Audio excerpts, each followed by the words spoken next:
दोस्तों, स्वागत है आपका ऐसे कॉन्सेप्ट एजुकेशन पे। आइए हम लोग पढ़ रहे थे क्या, सविनय अवज्ञा आंदोलन पढ़े थे, उसको में क्या हम लोग डांडी मार्च पढ़े थे। तो डांडी मार्च जैसे ही देखते हैं हम लोग ख़त्म करते हैं, जैसे ही डांडी मार्च सफल होता है, क्या होता है, सफल होता है। सफल होने के बाद क्या होता है कि उसके बाद प्रथम गोलमेज सम्मेलन होता है। क्या, प्रथम गोलमेज सम्मेलन। क्यों होता है प्रथम गोलमेज सम्मेलन? तो देखते हैं कि 11 सूत्रीय मांग करते हैं सविनय अवज्ञा आंदोलन में महात्मा गांधी। कौन? महात्मा गांधी सविनय अवज्ञा आंदोलन में 11 सूत्रीय मांग को रखते हैं। और क्या करता है, इरविन 11 सूत्रीय मांगों को नहीं मानता है। क्या करता है, नहीं मानता है। तो गांधी जी क्या करते हैं कि डांडी मार्च निकालते हैं और नमक कानून को क्या करते हैं, तोड़ते हैं। यानी डांडी मार्च उनका महात्मा गांधी का सफल होता है। क्या होता है, सफल होता है। तो देखिएगा कि उस समय साइमन कमीशन भारत आया था। कौन आया था? Simon commission. अगर पिछला वीडियो नहीं देखे हैं साइमन कमीशन का, तो प्लेलिस्ट बना हुआ है, मॉडर्न हिस्ट्री का प्लेलिस्ट बना हुआ है, उसको में जा करके चेक कीजिए और साइमन कमीशन पढ़िए और सविनय अवज्ञा आंदोलन यानी डांडी मार्च पढ़िए। देखिए, साइमन कमीशन उस समय भारत आया था। तो साइमन कमीशन क्या रिपोर्ट सौंपा वहाँ जा करके ब्रिटिश पीएम को बोला कि देखिए, जितना भी भारत में राजनीतिक पार्टियां हैं वो अपना रिपोर्ट सौंपा। कौन रिपोर्ट सौंपा? तो साइमन कमीशन रिपोर्ट सौंपा। जब भारत आया था तो भारत से गया अपना जायजा लेकर के, भारत से जैसे ही ब्रिटेन गया तो रिपोर्ट क्या सौंपा कि देखिए, जितना भी भारत में राजनीतिक पार्टियां हैं, सब राजनीतिक पार्टियों को क्या कीजिए, बुलाइए और बुला करके एक मीटिंग कीजिए और वो लोग क्या चाहता है उसको पर राय विचार कीजिए। तो क्या होता है कि प्रथम गोलमेज सम्मेलन बुलाया जाता है। उसी के उपलक्ष्य में क्या, जैसे ही क्या कहता है साइमन कमीशन की बुलाइए, तो वहाँ से क्या होता है कि एक स्थान तय होता है कि कहाँ पे बुलाया जाए। तो वो स्थान होता है क्या, सेंट जेम्स पैलेस। क्या, सेंट जेम्स पैलेस लंदन में है, एक स्थान है, वहाँ पे बुलाया जाता है सबको। और डेट कब होता है, 12 नवंबर से लेकर के 19 जनवरी 1931 तक चलता है। कब? 30 से लेकर के 31 तक चलता है। देखिएगा कि 12 नवंबर 1930 से लेकर के 19 जनवरी 1931 तक ये चलता है।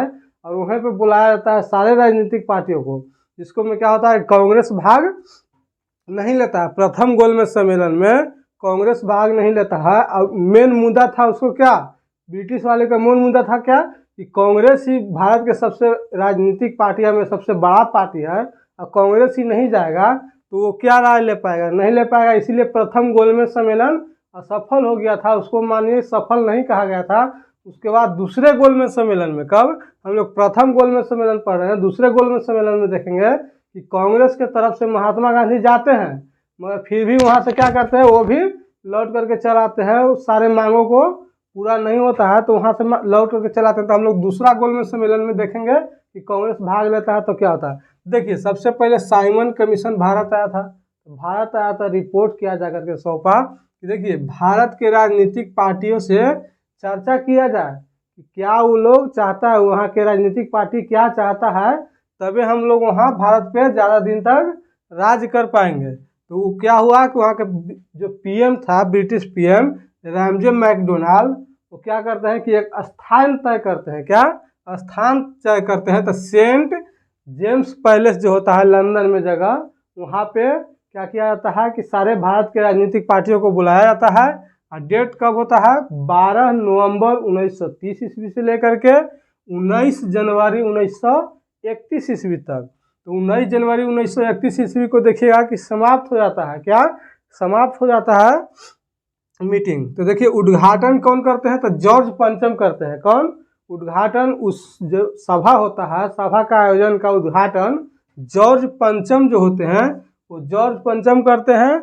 और उसकी अध्यक्षता, उस जो वहाँ पे कमिटी चल रहा था, क्या हो रहा था, वहाँ की जो अध्यक्षता है वो रैमजे मैकडोनाल्ड करते हैं। वहाँ कौन? ब्रिटिश के जो पीएम होते हैं, प्रधानमंत्री जो होते हैं, कौन? ब्रिटेन के जो प्रधानमंत्री होते हैं, वो ब्रिटेन के प्रधानमंत्री उस समय रैमजे मैकडोनाल्ड होते हैं। तो वही वहाँ उसकी अध्यक्षता करते हैं। अध्यक्षता में देखिएगा कि बैठक में टोटल 89 सदस्य भाग लिए थे। कितना? 89 सदस्य भाग लिए थे। और कौन कौन था, तो देखिए, भारतीय था के गो 57 गो भारतीय सदस्य था। उसमें टोटल कितना था, 89 सदस्य था। कितना? टोटल 89 सदस्य था, जिसको भारतीय कितना था 57 सदस्य भारतीय था, कितना 57 सदस्य भारतीय। अब ब्रिटिश सदस्य कितना था, तो 16 को ब्रिटिश सदस्य था, 16 को ब्रिटेन से सदस्य था और 57 को भारतीय सदस्य था। और जिसको भारत के राजा कितना था, तो 16 को भारत से मान जितना देसी रियासत था ना उस समय, देसी रियासत के राजा 16 को राजा भाग लिया था, टोटल मिलाकर के 89 सदस्य भाग लिया था। तो देखिए कि यहाँ से जो भारत के मेन पार्टी था उस समय कांग्रेस, वो कांग्रेस भाग नहीं लेता है। कांग्रेस की तरफ से कितना सदस्य रहता है, तो कांग्रेस की तरफ से 0 सदस्य भाग लेता है, यानी कोई भी सदस्य कांग्रेस की तरफ से नहीं जाता है। क्यों? क्योंकि क्या हुआ था कि साइमन कमीशन आया था, तो साइमन कमीशन का विरोध हुआ था। और उसी समय वही जब जाकर के रिपोर्ट सौंपा तो क्या होता है कि रामजे मैकडोनाल्ड बुलाता है वहाँ पे क्या गोलमेज सम्मेलन, यानी समझिए कि एगो मीटिंग बुलाता है। तो मीटिंग में कांग्रेस का सदस्य कोई भी नहीं जाता है, कोई भी भाग नहीं लेता है। और देखिएगा कि दलित के तरफ से डॉक्टर भीमराव अम्बेडकर थे, वो जाते हैं। तो किस लिए जाते हैं भीमराव अम्बेडकर? क्योंकि दलित को अलग क्या किया गया, दर्जा दिया जाए, अलग वो मांग कर रहे थे, दलित को अलग समुदाय का मांग कर रहे थे।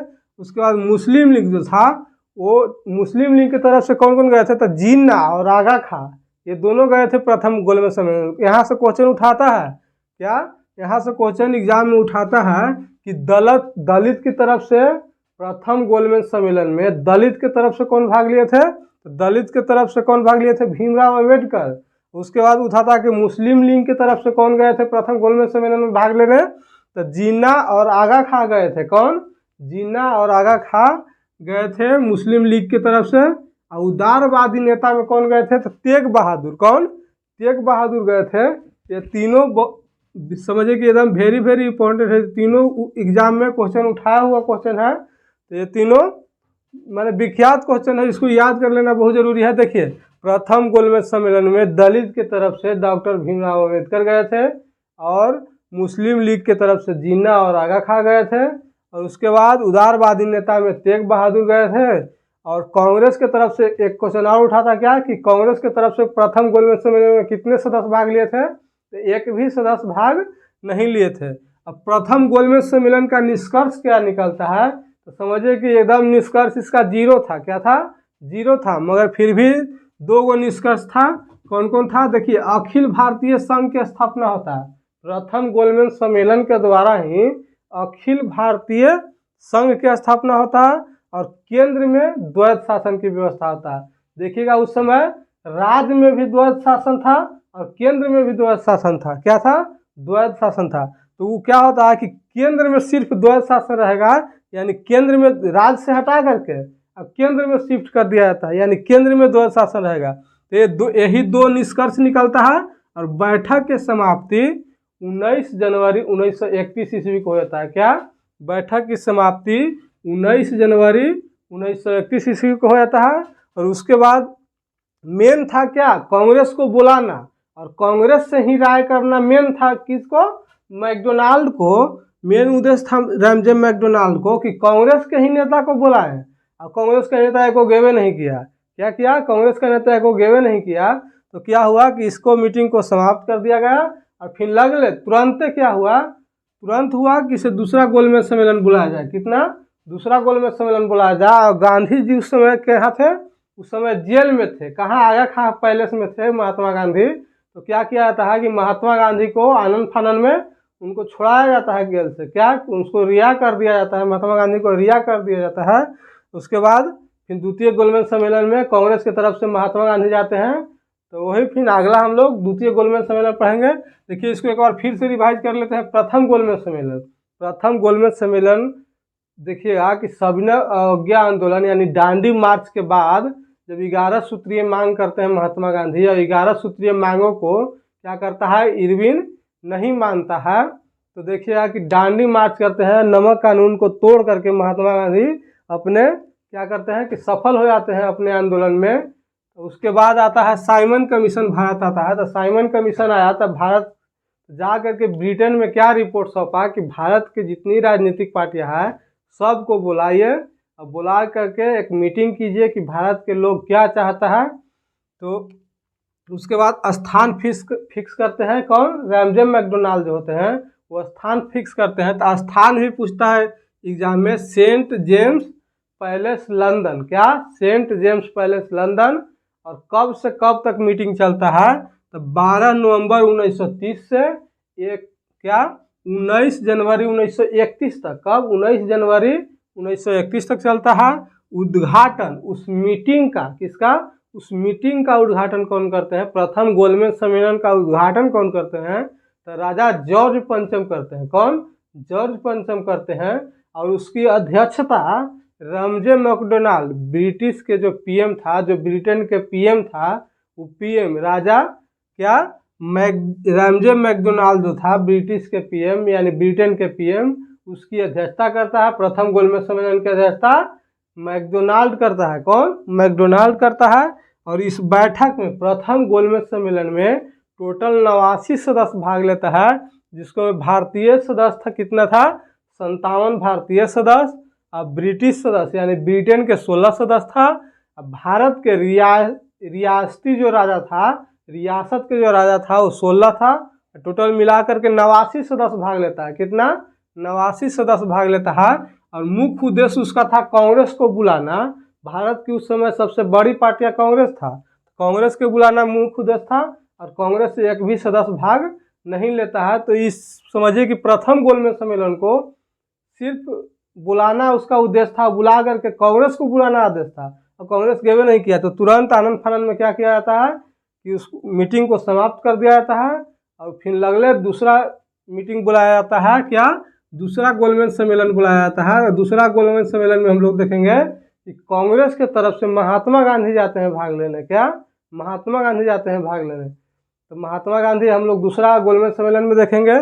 और देखिएगा कि इस समय यहाँ से पूछता है कि प्रथम गोलमेज सम्मेलन में कांग्रेस की तरफ से कितने सदस्य भाग लिए थे, तो एक भी सदस्य भाग नहीं लिए थे, 0 सदस्य।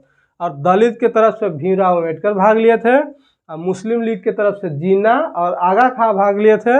और उदारवादी नेता में तेग बहादुर, कौन, उदारवादी नेता में तेग बहादुर लिए थे। और प्रथम गोलमेज सम्मेलन का निष्कर्ष क्या निकला था कि अखिल भारतीय संघ की स्थापना हुआ था। और राज्य से द्वैध शासन को हटा करके केंद्र में द्वैध शासन की व्यवस्था हुआ था।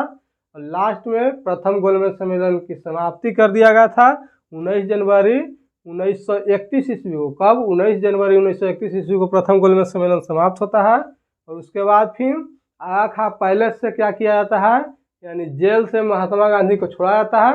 और दूसरा गोलमेज सम्मेलन बुलाया जाता है। और दूसरा गोलमेज सम्मेलन में महात्मा गांधी भाग लेते हैं। तो अगला वीडियो में हम लोग दूसरा गोलमेज सम्मेलन पढ़ेंगे। उम्मीद करते हैं वीडियो पसंद आ रहा होगा। और वीडियो पसंद आ रहा है तो वीडियो को लाइक, शेयर, कमेंट और चैनल को सब्सक्राइब जरूर कर लें। आप लोगों का अपना परिवार है, इसे बढ़ाने में सपोर्ट करें। जितना हो सके ज़्यादा से ज़्यादा वीडियो को शेयर करें। धन्यवाद।